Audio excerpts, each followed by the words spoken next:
자, 이제 주행 시작합니다. 이 차를 구입하게 된 이유가, 원래는 제가 20살 때 운전면허증을 따고 그 이후로 운전을 해본 적이 없습니다. 한 4년 5년 가량을 거의 장롱면허로 있다가 결혼을 하고 아기가 태어나고 나서 차가 필요하다는 생각을 많이 했습니다. 왜냐하면 뭐 유모차를 싣거나 하기 때문에 차를 구입하게 되었고, 근데 일단 운전을 아예 못했기 때문에 제일 안 좋은 차를 사서 운전 연습 삼아 중고차를 사게 되었죠. 그때 샀던 차량이 카렌스2. 이제 한 1년 반 정도 탔는데 차량이 너무 안 좋더라고요. 일단 제가 키가 180 정도 되고 체격도 너무 크기 때문에 차량 자체가 너무 저한테 너무 작았고, 일단 그 승차감이랑 주행감 이런 거 전혀 없었고, 하지만 운전 연습하기엔 되게 좋은 차였습니다. 그리고 나서 이제 차를 사려고 이제 여기저기 알아봤는데, 차는 카렌스는 제가 450만원에 샀습니다. 450만원에 샀는데, 근데 이게 차 구매 비용보다 유지 비용이 더 많이 들었습니다. 그때 진짜 거의 점막 플러그, 그 다음에 배터리, 엔진 어떤 거, 그 다음에 타이어, 그 다음에 휠. 그래서 기름비 말고 일단 그 차량 유지 비용 자체가 제가 알기로는 한 500만원 정도. 그래서 이건 아니다 싶어서 새 차를 사야겠다 고 생각을 했고, 그때 차를 사려고 여기저기 알아봤는데 제가 마음에 쏙 들어가는 차는 이 차밖에 없었습니다. 그때는 GT 차량밖에 생각이 안 들었고, 근데 저 와이프는 소나타 정도 급을 생각했죠. 그때 카렌스를 타고 있다가 갑자기 이제 제가 BMW GT를 산다고 하니까 좀 많이 다쳐오기도 했고 했는데, 하여튼 저는 무작정 질렀습니다. 그때 질렀고, 그때 아는 후배의 남편이 이 BMW 딜러였기 때문에 좀 할인도 많이 받고 900만원 받아가지고 6,400만원에 사고, 취득세 500만원 정도에 비용은 6,900만원 끼고 있던 돈이 그때 한 3천만원? 3천만원 정도 되어 있었고, 장인어른께서 그때 4천만원 빌려주셨죠. 한방에. 장인어른 돈 4천만원, 그 다음에 저희 돈 3천만원 해서 7천만원에 구입을 하게 되었습니다. 세금 포함해서. 그때 2015년 5월 달에 제가 샀고, 5월 15일 날. 이 차에 대한 정보는 제 후배 중에 한 명이 제 호텔에서 도우맨을 하고 있었기 때문에 웬만한 비싼 차량 다 몰아봤죠. 하지만 BMW가 워낙 많은 사람들이 타고 있고 약간 양아치 같은 그 양카라고 하는 그런 어떤 시선도 있었지만, 이게 그 뭐라고 하지, 연비, 그 다음에 실내에서 다른 차량보다 공간이 더 넓기 때문에 이 차를 굉장히 추천했고, 그 다음 이 차에 대해서 이제 비용, 유지 비용에 대해서 설명하자면, 저는 지금 이 차를 88,000km, 거의 90,000km를 탔는데, 이제 5년이 지났기 때문에 이제 그 워런티 이제 그 서비스를 이제 무료로 받는 그 시점은 끝났고, 이제부터 비용이 들어갈 텐데, 지금까지는 저는 솔직히 비용이 들어간 적이 단 한 푼도 없습니다. 저는 엔진 오일, 그 다음에 브레이크 패드, 브레이크 디스크, 그런 차량 유지비에 대해서는 기름 말고는 제가 든 게 없었고, 유지비, 기름 같은 경우는 14.9km라고 하는데, 서울에서 경남 진주까지 왕복을 하고도 400km를 더 달릴 수 있는 그런 연비이기 때문에 연비만큼은 정말 최고인 것 같습니다. 연비는 최고이고, 타이어를 제가 중간에 한번 갈았는데, 그때 4만 km를 타고 타이어를 갈았는데, 그때 인터넷에서 그냥 무난한 한국산 타이어, 원래 정석은 넌 플랫 타이어를 사야 되는 게 정석인데, 그것은 너무 비싸니까 그게 40만원인가 50만원인가 됩니다. 근데 저는 한 짝에 15만원 정도 20만원? 하여튼 그 정도 되는 타이어를 샀고, 인건비 포함해서 그때 한 80만원? 90만원? 예, 그 정도 준 것 같습니다. 그래서 실질적으로 저는 유지비용 기름비랑 타이어 비용, 보험료는 처음 구입했을 때 그때가 105만원 정도 했고, 그 다음에는 한 90만원, 그 다음 80만원. 지금 올해 5월달에 낸 보험 비용이 60만원 후반대였습니다. 그 정도 되었고, 그 다음 자동차세 같은 경우에는 2000cc라서 그런지 1년에 한 50만원? 예. 그래서 유지비용은 지금까지는 기름비랑 보험료랑 자동차세. 근데 이제부터 이제 각종 이제 엔진 오일이랑 브레이크 오일, 브레이크 디스크, 각종 이제 유지 비용이 들 텐데, 이게 얼마나 들지는 정확히 모르겠는데, 센터로 가서 항상 이 점검을 받고 그다음 서비스를 받는데, 엔진 오일 같은 경우에는 한 7만원 정도 하는 것 같더라고요. 이게 이 영수증 같이 그런 금액 줍니다. 보면 한 17만원 나와 있고, 브레이크 디스크 패드 이렇게 갈면 많이 나올 때는 한 100만원 정도 나오던데, 100만원 나오지만 저는 뭐 금액을 지불할 필요는 없었습니다. 이때까지는. 근데 지금 얼마를 나올지 잘 모르겠네요. 근데 만약에 중고차를 사시는 분들께서는 이제 그걸 감안하시고 차를 구입하는 게, 예, 그게 맞는 것 같습니다. 이 차에 대한 장점을 말씀드리면, 차량 자체가 굉장히 크기 때문에, 차가 길이가 5m 한 1m 90, 190이죠.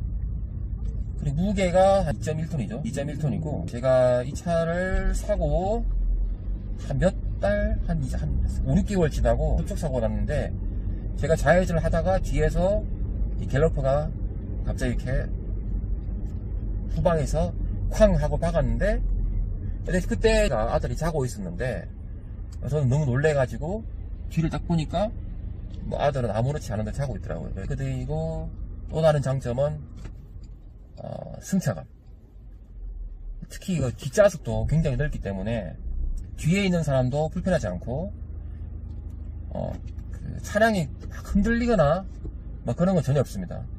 그런 건 없고, 고속도로에서 50km에서 100km 사이로 달릴 경우에는 소음 자체도 거의 없습니다. 이게 디젤 차량인데도 불구하고 50에서 100 정도 달리면 그 소음이 거의 없고 거의 휘발유차 수준입니다. 그리고 굉장히 안정적이고 묵직하기 때문에 비 오거나 그렇게 할 때도 막 세게 달려도 전혀 흔들리거나 불안하거나 그런 건 전혀 느끼지 못하는, 예, 그런 승차감 추천. 그리고 이 실내 크기 보시면, 뭐 한번 타시거나 본 사람들 알겠지만 실내 크기가 굉장히 큽니다. 이거 제가 한 달 전에 제 친구가 그 S클래스 샀다고 이제 뭐 저한테 이야기를 해서 한번 봤는데, 한번 직접 타봤습니다. 타봤는데 물론 그 벤츠 특유의 우아함과 어떤 그런 승차감은 굉장히 좋은데, 실내가 굉장히 좋더라고요. 실내가 이 차랑 비교했을 때 정말 다릅니다. 이거. 그래서 키가 크거나 덩치가 크거나 뭐 어떤 큰 차를 원하는 사람은 무조건 이 차, 100% 이 차를 강추합니다.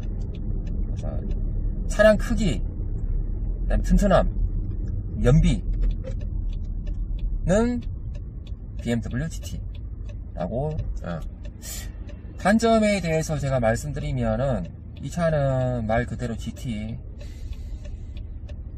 패밀리카이기 때문에 어떤 그 스피디한 느낌을 원하시는 분, 경쾌한 주행감을 원하시는 분은 이 차를 타면 정말 절대 안 됩니다. 왜냐?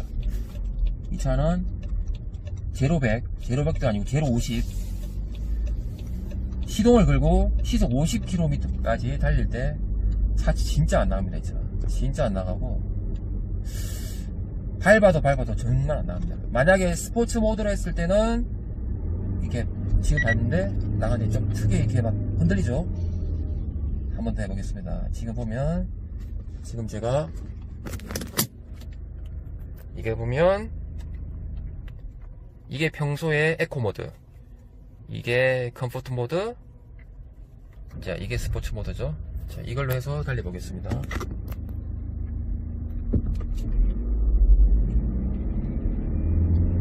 네. 소리는 굉장히 큰데 나가는 맛이 없죠. 이게 지금 스포츠 모드를 해도 이 정도인데 에코 모드라면 정말 안 나갑니다. 그래서 0에서 50까지는 너무 시간이 걸리죠. 소리도 너무 심하고, 그거에 대해서는 정말 조용하고 치고 팍 달리는데, 이 차를 만약에 잠깐 세워놓고 차를 잠깐 세워놓고 편의점을 가거나 누굴 만나거나 시동을 걸어놓은 상태에서 잠깐 나갔을 때 그때는 이 차의 그 시동 소리, 진동 소리, 특유의 그 달달달 하는 소리 정말 큽니다. 이거 한번 이런 일이 있었는데, 제가 차를 세워놓고 여름에 너무 더워서 잠깐 잤었는데 앞집에서 바로 민응 들어왔습니다. 너무 시끄럽다고, 시동 끄라고. 이 시동이 특유의 달달거리는 소리 때문에 정말 힘듭니다. 이거는 단점. 네.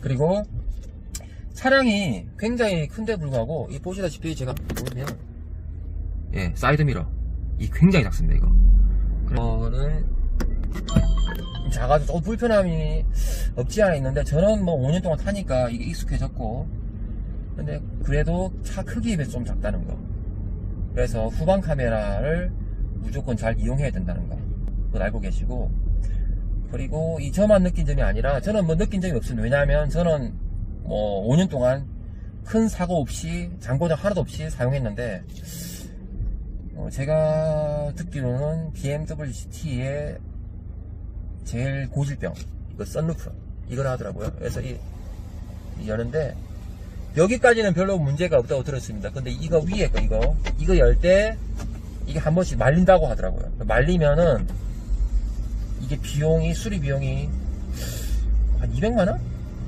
150에서 200원 생각해야 된다고 전 들었습니다.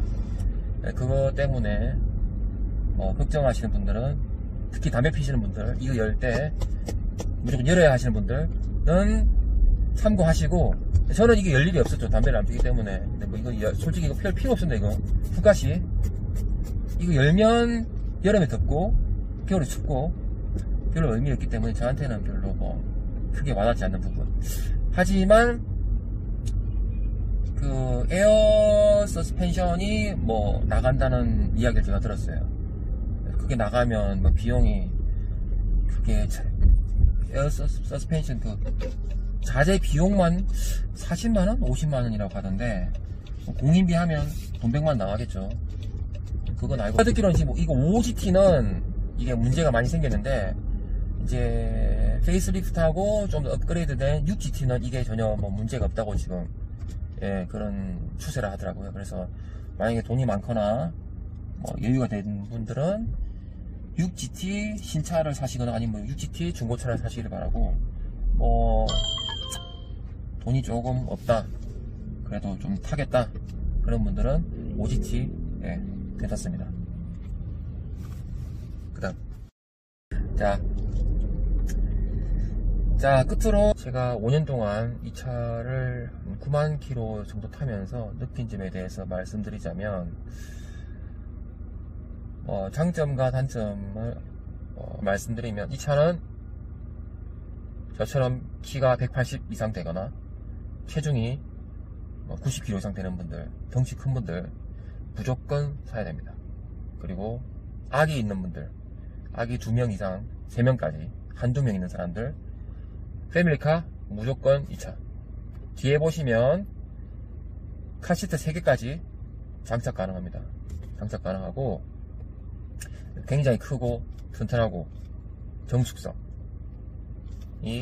제일 장점인 차.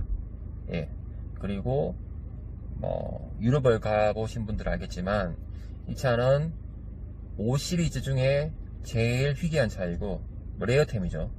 그래서 제가 유럽, 프랑스, 영국 이쪽 가봤지만 독일 쪽에서도 GT 차량은 거의 안 보이더라고요.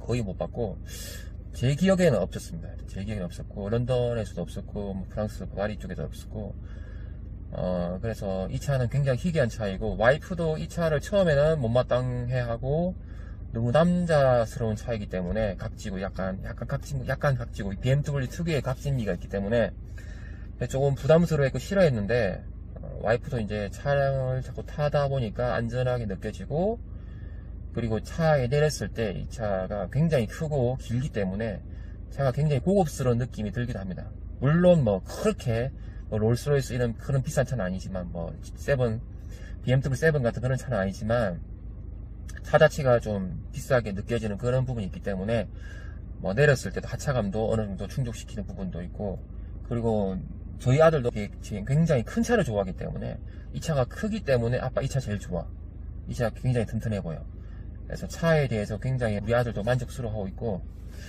그래서 제가 다시 뭐 5년 전으로 돌아가서 차를 사게 되는 기회가 생기면 그때도 마찬가지로 이 차를 저는 구매하게 될 것이고, 아직까지 잔고장 없이 뭐 엔진에 하나도 무리 없이 별 문제 없었기 때문에 뭐 20만 30만 킬로까지는 탈 것 같습니다. 저는 탈 것 같고 별 문제가 없는 한 배차될 때까지 탈 생각입니다.